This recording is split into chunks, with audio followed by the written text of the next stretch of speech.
Ever feel like you're just wandering through life, maybe even running from something, and you're not quite sure what you're supposed to be doing? You're not alone. In fact, one of the most epic stories ever told starts exactly like that. Let's talk about Moses. Now, you might think of Moses as this larger-than-life hero, parting seas and all that. But before any of that, he was just a guy in the desert, a shepherd, living a quiet, anonymous life. He was actually a fugitive, having fled Egypt after a terrible mistake. He was probably filled with regret, insecurity, and the feeling that his best days were behind him. Can you relate to that? That feeling of, am I enough? Or is this all there is? Then one day something extraordinary happens. Moses sees a bush on fire, but it's not burning up. Curiosity gets the better of him, and as he gets closer, he hears a voice.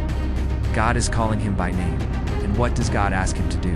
Go back to Egypt, the very place he ran from, and lead an entire nation to freedom. Now, imagine you're Moses. You're a shepherd in the middle of nowhere. You have a stutter. You're wanted for a crime. And suddenly you're being asked to confront the most powerful ruler on earth. Moses' reaction is so human, so relatable. He basically says, who? Me? You've got the wrong guy. He lists all his inadequacies. He says, what if they don't believe me? I'm not a good speaker. I'm slow of speech. He's filled with doubt and fear. He feels completely unqualified for the massive task ahead. This is the part of the story that really hits home for so many of us today. We get a glimpse of a dream, a calling, a purpose that feels bigger than us, and our first reaction is often fear and insecurity. We make a list of all the reasons we can't do it. I'm not smart enough, not talented enough, not confident enough. I don't have the right connections or the right resources. Just like Moses, focus on what we lack. But here's the beautiful turning point. God doesn't argue with Moses about his qualifications.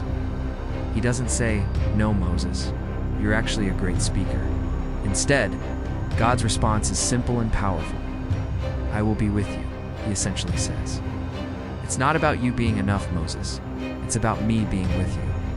The focus shifts from Moses' ability to God's presence. God provides the staff, the signs, and even brings in Moses' brother, Aaron, to be his spokesperson. God doesn't call the qualified, he qualifies the called. So what does this ancient story mean for you, right here, right now? It means that feeling of inadequacy isn't a disqualifier. It's often the starting point of a great calling. Our purpose isn't about your own strength or talent. It's about your willingness to say yes, despite your fears, and to trust that the one who calls you will also equip you. Maybe your burning bush isn't a literal fire.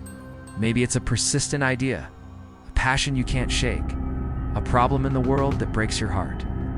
It's that nudge to start the business, write the book, go back to school, or have that difficult but necessary conversation. And maybe, like Moses, your first instinct is to list all the reasons you can't. I want to encourage you today to reframe that. Instead of asking, am I enough? Ask, is God's presence with me enough? Your past mistakes, your current insecurities, your perceived weaknesses, none of them are a surprise to the one who created you. In fact, he often works through those very things to show his strength. Your calling might require you to face the very Egypt you've been running from. It might be scary. It will definitely be outside your comfort zone. That's also where you'll find your deepest sense of purpose.